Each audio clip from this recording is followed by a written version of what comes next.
ടയറൊക്കെ മാറ്റണം, എഞ്ചിനും ബോഡിയും റിപ്പയർ ചെയ്യണം, ബസിന്റെ പുറത്തുള്ള കടം വീട്ടണം. രൂപ കുറച്ചൊന്നും പോരാ. 1-2 ദിവസമായി ഞാനൊരു കാര്യം പറയണമെന്ന് വിചാരിക്കുന്നു. എന്താ? ഈ വീടും പറമ്പും അച്ഛൻ നേരത്തെ എന്റെ പേർക്ക് എഴുതി വെച്ചതാ.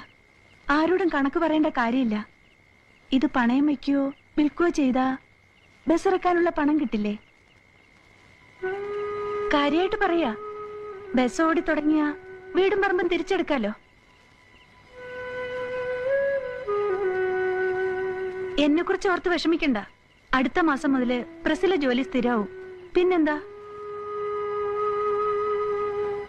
കഴിഞ്ഞതെല്ലാം നല്ലതിന് വേണ്ടിയായിരുന്നുവെന്ന് ഇപ്പോ തോന്നുന്നു.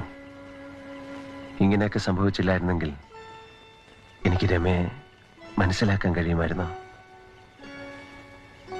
പ്രതീക്ഷിച്ചവരിൽ നിന്ന് എനിക്കൊന്നും കിട്ടിയില്ല, സ്നേഹം പോലും. അവരുടെ കുറ്റമല്ലായിരിക്കാം.